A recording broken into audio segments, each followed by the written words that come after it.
Hello everyone, welcome to your channel Vishesh academy by Neha. This is Neha. तो कैसे हैं आप सब? होप सो सब बढ़िया होंगे।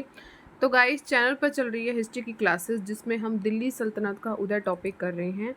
बीए थर्ड सेम के विद्यार्थियों के लिए ये है, और अगर आप किसी कॉम्पिटिटिव एग्ज़ाम की प्रिपरेशन कर रहे हैं तो उसके लिए भी बहुत बेनिफिट रहेगा। और मैं आपको बता दूं कि इसके 4 पार्ट्स जो हैं अपलोड हो चुके हैं और इसकी प्लेलिस्ट जो है बन चुकी है, तो आप प्लेलिस्ट ज़रूर विज़िट कीजिए अगर आप चैनल से आज नए जुड़े हैं। आज बारी है पार्ट 5 की, और इस तरह आज ये चैप्टर हमारा बिल्कुल ख़त्म हो जाएगा। तो बस आप वीडियो के एंड तक बने रहें और वीडियो को लाइक, शेयर एंड सब्सक्राइब आप ज़रूर करके जाइएगा। तो चलिए वीडियो को स्टार्ट करते हैं। देखिए, ये पिछले पार्ट्स में मैंने आपको ये सब कुछ करवा दिया है। आज मेनली जो हम बात करेंगे बलबन की करेंगे कि बलबन की सफलताएं क्या कह रही हैं। जैसे आपको मैंने रुकनुद्दीन फ़िरोज़ के बारे में बताया है, रज़िया सुल्तान के बारे में बताया है, किस तरह रज़िया का पतन हुआ, रज़िया का मूल्यांकन, बलबन हमने स्टार्ट कर दिया था, आरंभिक जीवन में आपको बता चुकी हूँ। और प्रधानमंत्री के रूप में जो है इसकी बलबन की क्या सफलताएं रही, और सुल्तान के रूप में क्या इसकी जो है सफलताएं रही हैं, आज हमने ये करना है बलबन की सफलताएं। बलबन ने जो है अपनी समस्याओं का निवारण करने के लिए रक्त और लौह यानी कि इस चीज़ की जो है नीति अपनाई है कि, और उसने दिल्ली सल्तनत को सुदृढ़ बनाने के लिए इसने बहुत ज़्यादा काम किए हैं। सबसे पहले इसने क्या किया है, जो मेवातीय थे उनका इसने दमन किया है। कैसे किया है देखते हैं। बलबन ने नसरुद्दीन महमूद, जिसका ये जो था प्रधानमंत्री था, उसके शासनकाल में लगभग इसने 12,000 जो इसके मेवातियों को मौत के घाट से उतार दिया था। 12,000 जो मेवाती थे इनको पूरी तरह से इसने नष्ट कर दिया था। लेकिन जो मेवात थे वो अभी भी दिल्ली में और उसके आसपास के जो क्षेत्र थे उसमें लूटमार वो कर रहे थे। तो उनका हौसला इतना बढ़ गया कि वे कुओं पर पानी भरती जवान लड़कियों को उठाकर ले जाते थे और उनके साथ दुर्व्यवहार करते थे। उनका इतना भय उत्पन्न हो गया था, दिल्ली के पूर्वी द्वार शाम होते ही बंद कर दिए जाते थे। सुल्तान बनते ही सबसे पहले बलबन ने मेवातियों की बढ़ती हुई शक्ति को नष्ट करने का निर्णय लिया। सबसे पहले उसने क्या काम किया, सबसे पहले उसने वहाँ के जंगलों को साफ करवाया जहाँ पर वो मेवाती लोग छुपते थे, और उसने राजधानी के आसपास के सभी महत्वपूर्ण स्थान पर सुरक्षा चौकियों का निर्माण कराया और सशस्त्र इसने सैनिक रखे। इस तरह बलबन ने मेवातियों पर आक्रमण किया और हजारों स्त्री पुरुष और बच्चों के मौत घाट उतार दिया, और सैकड़ों मेवातियों को पकड़कर इसने दास जो है बना लिया। और इस प्रकार बलबन ने मेवातियों का दमन करके दिल्ली में और उसके आसपास के जितने भी क्षेत्र थे वहाँ पर इसने शांति की स्थापना की।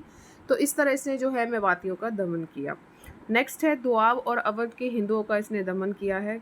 मेवातियों की तरह इसने दोआब और अवध के जो हिंदू लुटेरे थे उन्होंने बहुत ज़्यादा आतंक मचा रखा था। तो प्रधानमंत्री के रूप में बलबन ने दोआब के हिंदुओं का दमन किया था।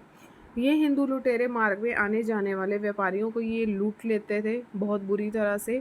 तो सुल्तान बनते ही सबसे पहले इसने दोआब और अवध के जितने भी क्षेत्र थे उसमें जो सभा स्थानों को इसने नष्ट कर दिया जहाँ पर ये लोग निवास करते थे। इसने बहुत बड़े पैमाने पर क्या काम किया, जो हिंदुओं को इसने मौत के घाट उतार दिया और काफ़ी संख्या में वहाँ पर लोगों को दास भी बना लिया। तो ये काम जो है बलबन ने किए। कठेर के हिंदुओं का इसने दमन किया है। कठेर कहाँ था? कठेहर था रुहेलखंड में। वहाँ पर हिंदी जो विद्रोही थे, हिंदू विद्रोही, उन्होंने बहुत ज़्यादा अशांति फैला रखी थी। ये लोग इतने शक्तिशाली हो गए थे कि इक़्तेदारों के आदेशों को भी अनदेखा कर देते थे। अमरोहा हो गए और बदायूं के शासक भी इनका दमन करने में असफल रहे थे। तो बलबन ने क्या काम किया, बलबन एक विशाल सेना भेजी और हिंदू जो विद्रोही थे इनका आक्रमण करके किया, इन पर आक्रमण किया, और उसने अपने सैनिकों को 8 वर्ष से ऊपर व सभी वर्ष का जो पुरुष थे उनका वध करने का आदेश दे दिया। किसने दे दिया? बलबन ने दे दिया। सुल्तान ने सैकड़ों पुरुष और स्त्रियों को पकड़कर दास बना दिया और विद्रोहियों को घरों में आग लगा दी। तो इस तरह से क्या हुआ, कटेहर के जो हिंदू थे वो भयभीत हो गए। तो इस तरह ये बलबन की रक्त और लोह की नीति चलते हुए कटेहर में शांति और जो है व्यवस्था स्थापित की गई। हमने स्टार्टिंग में पढ़ा था ना रक्त और लोह की नीति, मैंने आपको इसलिए नहीं बताया था क्योंकि इसका एग्जाम्पल आपको जो है आपको मिल चुका है। मंगोलों के आक्रमणों से भी बचाव इसने किया है। बलबन ने मंगोलों के आक्रमण से भी हमारे दिल्ली सल्तनत को सुरक्षित रखा है। उत्तर पश्चिमी सीमा प्रांतों की सुरक्षा के लिए उसने युद्ध भी किए हैं, और युद्ध और जो है विस्तार की नीति को छोड़ा, और अधिक से अधिक समय जो है इसने अपनी राजधानी दिल्ली में रहने का निश्चय किया। उसने मुल्तान में, मवाना में, दीपालपुर, इन सभी प्रदेशों के सीमांत प्रदेश ने इस सबको घोषित कर दिया। राज परिवार से संबंधित जो व्यक्ति थे उनको गवर्नर के पद पर नियुक्त किया। ठीक है, तो ये काम इसने ये किए हैं, ये यहाँ तक इसके इम्पोर्टेंट हैं। बंगाल के विद्रोह का भी दमन जो है बलबन ने किया है। कैसे किया है? 1279 में जो है बलबन ने बंगाल के जो है विद्रोह किया, उसका दमन किया। अपने पुत्र मोहम्मद की मृत्यु के गम में जो है बलबन बहुत ज़्यादा बीमार पड़ गया था और इस स्थिति का लाभ उठाकर बंगाल के जो सूबेदार था जिसका नाम था तुगरिल खां, 1279 ईस्वी में सुल्तान के विरुद्ध इसने विद्रोह कर दिया और अपनी स्वतंत्रता की घोषणा करके उसने मुहसिन की इसने उपाधि धारण कर ली थी। और बलबन ने जो है अमीर खां के नेतृत्व में एक शक्तिशाली जो सेना थी कहाँ भेजी थी? बंगाल में भेजी थी, वहाँ उसको पराजित कर दिया था और वो वापस लौट आया था। सुल्तान को इस पराजय का बहुत ज़्यादा दुख हुआ और उसने अमीर खां को फांसी पर लटका दिया। बस इतना ही इसमें है। चालीसा की शक्ति का अंत भी किया है जो इल्तुतमिश ने स्टार्ट किया था। चालीसा की शक्ति का अंत, इल्तुतमिश की जैसे ही मृत्यु हुई उसके बाद चालीसा के सदस्यों की संख्या बढ़ती गई। राजनीति में बहुत ज़्यादा हस्तक्षेप करते थे, वह किसी को भी सुल्तान बना देते थे, किसी को भी वो गद्दी से उतार देते थे, दरबार में षड्यंत्र भी रचते रहते थे।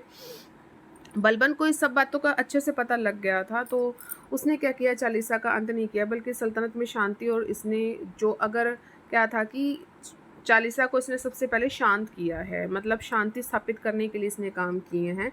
अंत नहीं किया जाएगा तो सल्तनत में शांति और सुरक्षा स्थापित बिल्कुल भी नहीं कर सकता अगर चालीसा का अंत नहीं हुआ तो सबसे पहले इसने क्या किया, बलबन ने साम्राज्य के उच्च पदों पर निम्न दर्जे के अधिकारियों को इसने सबसे पहले नियुक्त किया। छोटे छोटे अपराधों के लिए जो है इसने क्या कर दिया, इसने कठोर दंड लिए। शेर खां जो बलबन का चचेरा भाई और चालीसा का सदस्य था बिना किसी अपराध के मरवा दिया गया। ठीक है, और इस तरह से जो है कठोर और निष्पक्ष न्याय भी ये करता था। बलबन का मूल्यांकन हो गया है इस तरह। बलबन दास वंश के शासकों में सबसे महान था, सबसे ऐसे समय पर गद्दी पर बैठा। दिल्ली सल्तनत पर चारों खतरे के बादर थे और इसने जो है रक्त और लोह की नीति भी अपनाई है। मेवातियों पर, दोआब पर, कठेर के हिंदुओं पर इन शक्तियों को कुचलने में सफल भी रहा है। तो इस तरह बलबन ने दुर्गी सुल्तान जो सल्तनत है उसकी रक्षा का सुप्रबंध किया है, नवजीवन इसने प्रदान किया है। वहीं इसका जो है महान कार्य था, बहुत ही अच्छा ये था हमारा राजा। तो इस तरह जो है बलबन भी समाप्त हो गया और इस तरह ये चैप्टर 1 आपका जो है आज कंप्लीट हो गया है। कल हम करेंगे चैप्टर नंबर 2 और ये भी आपको पार्ट्स में ही मिलेगा। तो कैसा लगा ये सेशन? उम्मीद है अच्छा लगा होगा। अगर आपको ये सेशन अच्छा लगा है तो प्लीज़ आप सभी अब लाइक ज़रूर कर दें, शेयर आप मैक्सिमम करें, सब्सक्राइब का रेड बटन उसे ज़रूर प्रेस करें और ऑल पर ज़रूर क्लिक करें ताकि चैनल पर जितनी भी वीडियोस आए उसकी नोटिफिकेशन टाइम टू टाइम मिलती रहे। अगर आज कोई चैनल से नया जुड़ा है तो पिछले के 4 पार्ट आप देख लें क्योंकि चैप्टर ये बिल्कुल मैंने आपको कंप्लीट करवा दिया है।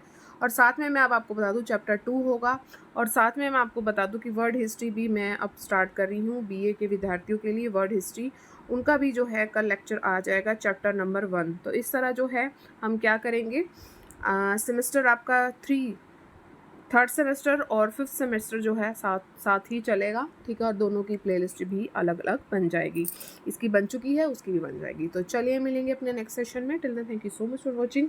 Bye bye guys and take care.